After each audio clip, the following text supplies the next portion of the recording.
I've looked at chapter 1, Memory, Body and Dance, the book of course being called Memory, Body and Dance and Other Essays. Chapter 2 was on Te Reo, and I spoke about that in an earlier video, and that chapter is particularly about Te Rautaki Reo Māori, which is the Māori Language Strategy of 2014. Coming back to chapter 3, which I'm talking about now, I was invited to Samoa to talk on something, anything, at the Samoan Millennium, and I was very, very gratified for that to happen. It was a very good thing in my life, really.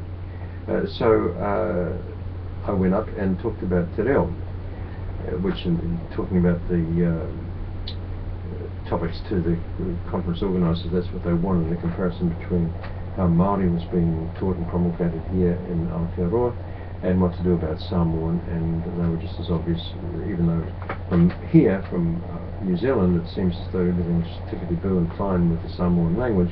In fact, in Samoa, people are quite concerned about the inroads of English.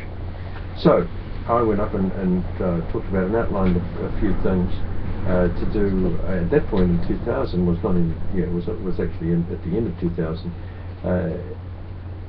about the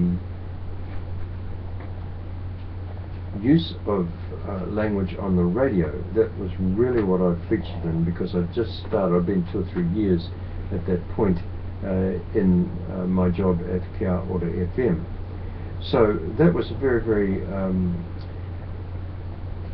good introduction for me to some of the problems people outside of this country had with the reo, with their own language, I should say, and particularly with their own native tongue, their own native language, and particularly in terms of English. So I learned a lot from going up there, and I tried to put that in the paper as well, a lot from really turning my head around, getting out of Aotearoa, getting out of the trappings of Te Reo here, I guess, and also the trappings of English here, and talking about a situation in another country. And I think that there's now a step forward where I link a lot of all of that together with what I've done in chapter 2, Waking Up to Te Reo, that chapter's called, in a book. And the more I go down this path, the more I can see that there is a book here, and I can just see that the importance of